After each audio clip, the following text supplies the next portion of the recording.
Very good morning dear students. तो आज का हमारा टॉपिक है ब्लूम्स टैक्सोनॉमी। तो हम ज़्यादा कुछ टाइम वेस्ट नहीं करेंगे, बस आपको बता दें कि इससे करीब 4 से 5 क्वेश्चन प्रीवियस ईयर में आए थे पिछले साल, और इसके बाद इस टॉपिक से आपको क्वेश्चन 100% मिलेगा। डायरेक्ट इनडायरेक्ट वे में इससे कई क्वेश्चन फ्रेम हो जाते हैं, जो कि ना सिर्फ आपकी साइकोलॉजी सीडीपी में आते हैं, बल्कि मैथ्स की या इंग्लिश की या हिंदी की पेडागोजी में भी आपको दिख जाएगा। लास्ट ईयर तो करीब 4 से 5 क्वेश्चन एक ही पेपर में इससे मिले थे, जो कि एप्लीकेशन बेस्ड थे। इसके बारे में इन डेप्थ मैं आपको बताऊंगा। इसके अलावा आपको कहीं कुछ देखने की ज़रूरत नहीं पड़ेगी, अपना टाइम मत वेस्ट कीजिएगा। सारा कुछ इसमें रिसर्च एनालिसिस करने के बाद मैंने सब कुछ इसमें कवर कर दिया है, और क्वेश्चंस भी प्रीवियस ईयर वाले। तो आपको कंप्लीट ब्लूम्स टेक्सोनॉमी के बारे में यहीं से मिल जाएगा, और सिर्फ अप टू द पॉइंट लिखा हुआ है। तो चलिए कंटिन्यू करते हैं। पहली चीज़ जो ध्यान रखेंगे वो क्या, कि ब्लूम टैक्सोनॉमी जो जिन साइकोलॉजिस्ट ने ब्लूम ने दी थी, उन्होंने किस चीज़ में दी थी, लर्निंग डिसेबिलिटी, लर्निंग डोमेन के बारे में, मतलब लर्निंग ऑब्जेक्टिव के बारे में इन्होंने बात की थी। क्वेश्चन पूछ सकते हैं कि लर्निंग डोमेन के बारे में किसने बात किया था, तो ऑप्शन में आपको बताना पड़ेगा ब्लूम टैक्सोनॉमी किस चीज़ के बारे में बात करती है। तो लर्निंग डोमेन के बारे में बात करते हैं। ये लर्निंग डोमेन कह लीजिए, लर्निंग ऑब्जेक्टिव कर लीजिए। इन्होंने लर्निंग डोमेन को 3 पार्ट में बांट दिया था। 3 पार्ट क्या थे, उसके लिए आप एक ट्रिक याद रखिएगा, कैप। Cap, CAP, cap. मतलब सी से क्या हो गया, कोग्निटिव। ए से क्या हो गया, इफेक्टिव। पी से क्या हो गया, साइकोमोटर। कोग्निटिव पहले आपको बता चुके हैं पियाजे वाले चैप्टर में। कोग्निटिव मतलब हरदम ब्रेन से रिलेटेड चीज़ें, जैसे सोचना, सॉल्व करना, अंडरस्टैंड करना, किसी चीज़ की नॉलेज, ज्ञान, बोध, ये सब रिलेटेड है आपका कोग्निटिव से। मतलब कोग्निटिव मतलब ब्रेन, सीधे आप ये समझिए, कोग्निटिव मतलब ब्रेन। अफेक्टिव मतलब क्या, अफेक्टिव मतलब आपके इमोशन हो गए, वैल्यू हो गई, ठीक है, बिलीव्स हो गए, मॉरल्स हो गए, ये हो गया आपका इफेक्टिव में। साइकोमोटर में क्या हो गया, देखिए लिखा है मोटर, मतलब फिजिकल मूवमेंट, हाथ पैर चलना, जैसे काइंड ऑफ लेबर वर्क करना या कुछ फिजिकल एक्टिविटी करना जिसमें आपके हाथ और पैर की मूवमेंट हो, उसको कहेंगे साइकोमोटर। ये देखिए ट्रिक क्या है, मोटर लगी है तो कोई चीज़ घूमती है, तो साइकोमोटर हो गया। एक चीज़ और ध्यान रखिएगा, क्वेश्चन एग्जाम में पूछ लिया था, साइकोमोटर की जगह कोनेटिव दे दिया था। तो बच्चे कंफ्यूज थे कि साइकोमोटर होता है कोनेटिव, कोनेटिव क्या चीज़ है, तो कोनेटिव ही साइकोमोटर होती है। Psychomotor is also called as conative. ये चीज़ आपको ध्यान रखना है। कोनेटिव मतलब हाथ पैर का मूवमेंट, फिजिकल एक्टिविटीज़, ये चीज़ आपको ध्यान रखनी है। आपको ट्रिक याद रखनी है, कैप। 3 डोमेन्स ब्लूम टेक्सोनॉमी में जो बात की थी, कैप, बस कैप याद रखिए। Cognitive, affective, psychomotor. Psychomotor is also called as conative. Conative is known as physical activity, affective is known as emotion, value, belief, moral, ये सब हो गया। कोग्निटिव मतलब ब्रेन, पढ़ना, समझना, अंडरस्टैंड करना, वो सारी चीज़ हो गई आपकी कोग्निटिव में। अब जो मेन इंपॉर्टेंट इसका ये है, ये जो आपको इन्होंने 6 लेवल में, ये देखिए 6 लेवल, पहली चीज़ ध्यान रखिए 6 लेवल में बांटा था। मेंटल एबिलिटी के बारे में बात कही थी, और क्या बताया था इन्होंने, और इसके साथ इन्होंने बताया था कि मेंटल एबिलिटी और ये हाई लेवल से लो लेवल जाती है, मतलब सॉरी, लो लेवल से हाई लेवल। ये देखिए लो लेवल है, ये हाई लेवल जा रहा है, मतलब शून्य से शिखर तक हिंदी में जिसे कहते हैं, या सरल से कठिन कह लीजिए। ये देखिए सरल से कठिन, पहले वो जानता है ABCD क्या होती है, फिर वो स्पेलिंग जानने लगता है, फिर उनका मतलब जानने लगता है। पहले वो न्यूमेरिक्स जानता है 1 2 3 4, फिर वो आगे मैथ्स की बड़ी बड़ी कैलकुलेशन करने लगता है। ये हो गया सरल से कठिन। लो से हाई, पहले लो लेवल का नॉलेज था, फिर ऊपर हाई लेवल का नॉलेज में चला गया। पहले उसने इंजीनियरिंग पढ़ी, फिर उसके बाद वो उसने क्या किया, उसने रिसर्च किया, उसने चीज़ें बनाने लगी, उसने कार, इंजन, ये सब डेवलप करने लगा। तो ये है लो से हाई। मेंटल एबिलिटीज़ के बारे में बात करता है। 6 पार्ट क्या क्या होते हैं, एक तो आपको याद रखना, रिमेंबर पहला, अंडरस्टैंड, अप्लाई, एनालाइज, एवल्यूट और क्रिएट। क्वेश्चन पूछा जा सकता है कि टॉप पे क्या रहता है, तो आपको क्या बताना है, क्रिएट रहता है। इसके पहले जो ये एडिट होके मॉडल आया था 2000 के बाद में, इसके पहले जो था उसमें एवल्यूट जो है वो टॉप पर था। तो इन 2 ऑप्शन में आपको कोई एक ही चीज़ दिखेगा, तो वो आप ध्यान दे लीजिएगा कि क्या है। वैसे आप क्रिएट ही आपको मिलेगा, तो क्रिएट मतलब किसी चीज़ को बनाना, तो वो चीज़ टॉप पे है। ये चीज़ है टॉप पे, ये आपका होगा टॉप पे, और ये होगा बॉटम पे। अब इसको भी चलिए कैसे याद रख सकते हैं, कि एक ही बार मेरा यही टारगेट है कि आपको एक बार बताऊं, दोबारा आपको टाइम मिलता है तो आप रिवीजन करिए, ना मिलता है तो भी आप बस ट्रिक देखिए और इसको आगे बढ़िए। जैसे एक वर्ड होता है नुमाइश, किसी चीज़ की नुमाइश करना, शो ऑफ करना, उसी से हम लोग बना देंगे रूवाइस, रू आइस, रुआइस, नुमाइस, बस नू हटा के रू लगा देंगे, नुमाइस से गए रुआइस। तो रू आइस कैसे लिखेंगे, रू उल्टा लिख दीजिए ऐसे करके, या चलिए ऐसे लिख लीजिए, रू आ ई और एस की जगह सी समझ लीजिए, रुआइस, ये रुआइस, नुमाइस की जगह रुआइस, ये रुआइस हिंदी है, इसी का इंग्लिश रू आ इस। ठीक है, 6 लेवल हो गए, 1 2 3 4 5 6। आर से रिमेंबर, यू से अंडरस्टैंड, ए से अप्लाई, ए से एनालाइज, ई से एवोल्यूट, सी से क्रिएट। अब अप्लाई और एवोल्यूट में जैसे कुछ कन्फ्यूज़न किसी को होगा, अप्लाई और एनालाइज में, तो आप ये जान लीजिए कि ठीक है, तो आप ये तो कॉमन सेंस ही लगा लीजिए कि अप्लाई के बाद एनालाइज होगा, किसी चीज़ को अप्लाई करेंगे तब जाके उसको एनालिसिस उसके बाद होगा। तो R U A E S, revise, remember, understand, apply, analyze, evaluate and create. ये आपका ट्राइंगल कंप्लीट हो गया। ब्लूम टेक्सोनॉमी की मेन जो जड़ है वो आपके पकड़ में आ गई, ये चीज़ है। रूवाइज बस याद रखिए, 6 लेवल यहाँ से निकाल लीजिए, 3 कैप याद रखिए, एक जो कि 3 लर्निंग डोमेन है इसकी। ठीक, लर्निंग डोमेन याद रखिए, लर्निंग डोमेन की बात की थी, 3 थे वो कैप। ट्रायंगल में 6 की बात की थी, रुआइस। आगे ये देखिए, नीचे से ऊपर जाता है, लो से हाई जाएगा नॉलेज, फिर सरल से कठिन पे जाएगा। पहले यहाँ पे इजी नॉलेज होगी, फिर यहाँ पे इसको ज़्यादा नॉलेज हो चुकी होगी।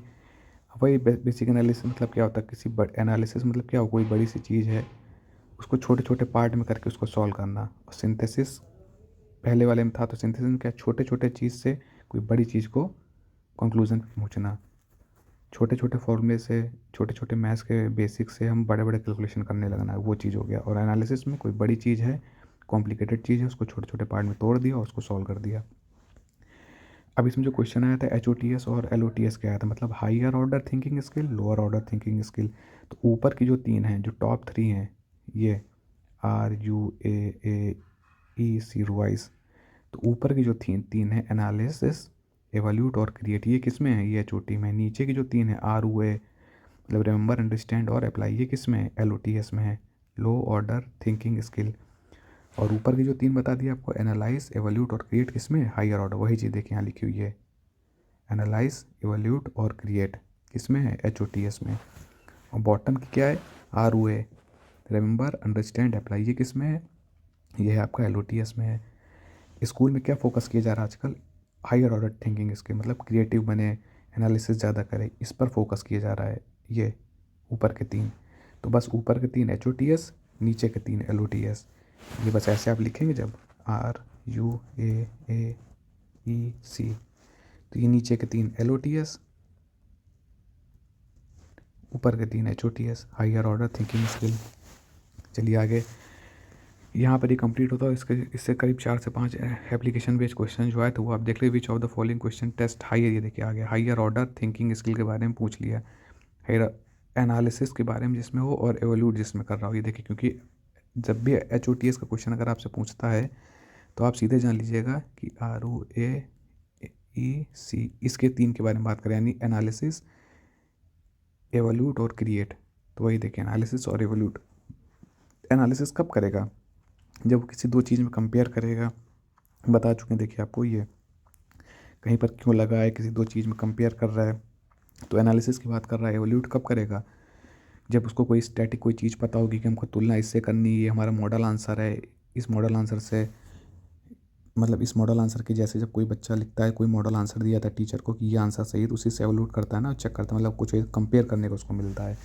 तो वही चीज़ हो गई। अब इसमें हायर ऑर्डर की बात कर रहा है, तो क्या होगा option, what difference do you find between private, ये देखिए कंपेयर का आगे ही होगा, आगे देखना है, देख लीजिए बस, वैसे हो ही नहीं करनी। व्हाट डज सिविल राइट 1964, ये तो डायरेक्ट क्वेश्चन पूछ रहा है, डायरेक्ट आंसर देना है, इसका कोई एवोल्यूट नहीं है, कोई इसका एनालिसिस नहीं, कोई कंपैरिजन नहीं है। How many state, one word answer है, कोई एवोल्यूशन नहीं, कोई एवोल्यूशन नहीं, तो ये भी नहीं होगा। How are the members of legislative, ये भी डायरेक्ट क्वेश्चन है, मतलब आपको पता है तो आप सीधे लिख दीजिएंगे कि कैसे इलेक्ट करते हैं, कैसे क्या होता है, इलेक्शन होता है जो विधानसभा वाला, तो उसमें क्या है, उसमें कुछ मतलब ही नहीं है, कहीं से कंपेयर हो ही नहीं रहा। इसमें कंपेयर हो रहा है प्राइवेट में और गवर्नमेंट में, तो इसलिए क्या ऑप्शन हो गया, ये हो गया आपका ऑप्शन। ऐसे आपको एप्लीकेशन बेस पे करना है। Which domain of the development relates intellectual ability such as attention, memory, problem solving, emotion and memory देखिए पकड़ लीजिए, यहाँ से मेमोरी पकड़ लीजिए, इमेजिनेशन पकड़ लीजिए, प्रॉब्लम सॉल्विंग किससे करेगा? दिमाग की मदद से। मेमोरी कहाँ पे आती है? दिमाग पे। इमेजिन कहाँ से करता है? दिमाग पे, दिमाग से। अटेंशन कैसे? कहते हैं ना दिमाग शांत होगा तो अटेंटिव रहेगा। तो किसकी बात हो रही है? दिमाग की। दिमाग मतलब ब्रेन, मतलब कोग्निटिव। सॉल्व हो गया, डायरेक्ट आगे बढ़िए। विच of the following is not, जब भी नॉट हो तो पढ़ लीजिए कि क्या है जो नहीं है। H O T S, high H O T S क्या नहीं है? ये एच ओ टी एस क्या नहीं इनमें से? तो एच ओ टी एस आपको क्या बताया था? ऊपर के 3, टॉप 3, पहले ये लिखिए, टॉप 3 अलग कर दीजिए, यानी एनालिसिस, एवोल्यूट, क्रिएट। एनालिसिस होता है, एवोल्यूट होता है, क्रिएट होता है। तो ये 3 तो होते हैं, कौन सा नहीं होता है? तो भाई रिकॉल नहीं होता है, इसका आंसर हो जाएगा रिकॉल। ये इसका आंसर ये हो गया। सॉरी, 1 मिनट, ये नहीं होता है ना इसमें, ये रिकॉल हो गया। सीधे आपको ट्रिक बता रखा हूँ मैं। अभी देखिए, an objective at the end this unit the students would be able to summarise the main event of the story. देखिए समराइज करना है। एग्जाम में देखिए ऐसे पूरा पैसेज दिया होता है, क्वेश्चन पूछता है, समराइज में उसका आंसर देना होता है, वन वर्ड ऑब्जेक्टिव जो भी है। तो क्या कर रहे हैं? कॉम्प्रीहेंड करते हैं ना उसको, कॉम्प्रीहेंसिव पैसेज बोलते हैं ना। डायरेक्ट डायरेक्ट टिक मार दी कॉम्प्रीहेंसिव। एवोल्यूट कहीं मार्किंग वगैरह तो कुछ करना नहीं, तो एवोल्यूट होगा नहीं। एप्लीकेशन कुछ लगना नहीं है, सिंथेसिस हमने आपको बता ही रखा था। जब छोटी छोटी चीज़ से कोई बड़े निष्कर्ष पर पहुँचते हैं, देखिए छोटे छोटे चीज़ से जोड़ के कोई बड़ा निष्कर्ष निकालते हैं, उसका कोई लेना देना नहीं है इससे। ठीक है, तो ये भी नहीं होगा। हाँ, कॉम्प्रिहेंसिव पैसेज में ऐसा होता है, अंडरस्टैंड करके उसको जब समझेंगे तभी तो उसको समराइज़ कर पाएंगे ना। तो कॉम्प्रिहेंसिव आपका हो गया इसका ऑप्शन। अब देखिए, student is aggressive in his behaviour towards peer group, साथियों के साथ। Does not confirm to norms of school, मतलब रूल्स नहीं मान रहा है। This student needs help in cognitive domain, brain की बात कर रहा है। ये एग्रेशन किस में आता है? Emotion, values, morals, aggression, depression, happiness, sadness, ये सब क्या है? ये सब इमोशन वैल्यू में है ना। और वो किस में आता है आपका? ये देखिए, आपका आता है अफेक्टिव डोमेन में। ये अफेक्टिव, ये देखिए अफेक्टिव कैप वाले में, emotion, belief, moral, value, happiness, sadness, depression, ये सब सारी चीज़ें। ठीक है, तो एग्रेशन भी क्या, एक टाइप ऑफ इमोशन है, गुस्सा दिखा रहा है। तो क्या होगा? कोग्निटिव मतलब ब्रेन नहीं होगा। साइकोमोटर मतलब हाथ पैर, फिजिकल, कोई लेना देना नहीं है। हाई ऑर्डर डिस्क का मतलब क्या होता है? ऊपर टॉप 3 ए ई सी, एनालिसिस, एवोल्यूट, क्रिएट, उसका इससे कोई लेना देना नहीं है। बचा क्या? इफेक्टिव, मतलब इमोशन बता चुके हैं। तो क्या होगा ऑप्शन? इफेक्टिव। तो ऐसे हम लोग एनालाइज करना है इसको आप अच्छे से, हमने आपको ट्रिक बता दिया है। ये RUAAEC, कुछ आपको इसमें याद नहीं करना है। इसमें हमने आपको यहाँ पे टिक बता दी, कैप कुछ आपको याद नहीं करना है। कोग्निटिव मतलब ब्रेन, अफेक्टिव मतलब इमोशन से रिलेटेड, फिजिकल की बात आए तो साइकोमोटर है, कॉग्निटिव। बस इतना ही कुछ है। इसी पे एप्लीकेशन बेस, उसको थोड़ा दिमाग खोल के अपना थोड़ा लगा के दिमाग और कॉमन सेंस, इसको आप सॉल्व करेंगे। जितनी चीज़ बताइए इसी को यूज़ करते हुए। ब्लूम टेक्सोनॉमी लर्निंग डोमेन की बात कही थी, 3 चीज़ें, कैप, फिर ट्रायंगल का रूवाइस वाला जो कीवर्ड था। अब यहाँ से बेसिक ही है कि मतलब छोटे से बड़े पे जाएंगे, सरल से कठिन पे जाएंगे, शून्य से शिखर पे जाना हुआ। ये चीज़ आप यहाँ बात कर लेंगे। मेंटल एबिलिटीज़ के बारे में बात की थी, HOTS और LOTS, higher order, lower order. RUAEEC लिखिए, ऊपर के 3 HOTS, नीचे के 3 LOTS। उसी के बेस पे सारे प्रीवियस ईयर क्वेश्चन करके जाइएगा, क्वेश्चन आएगा ज़रूर। Thank you. अगर वीडियो आपको अच्छा लगा तो आप इसको लाइक कीजिए। ये मेरा 15th वीडियो था, करीब 20 से 25 वीडियो मैं और बनाऊंगा, और इसके बाद आपका CDP पूरा पूरा कवर हो चुका होगा। और उसको आपका रिज़ल्ट जो है कितना क्या मेरा ऑथेंटिसिटी है, वो जब आप एग्ज़ाम देंगे तो आपको खुद पता चलेगा। अभी आपको यकीन करना है करिए, नहीं करना है तो मत कीजिए। बाकी मैं इसलिए बहुत कोई भी वीडियो 15 मिनट से ऊपर नहीं बना रहा हूँ, ताकि बोरिंग ना हो। आप इसको देखिए, और बहुत ही इंपॉर्टेंट, बहुत ही एनालिसिस करने के बाद बना रहा हूँ। चलिए, कीप वॉचिंग, थैंक यू।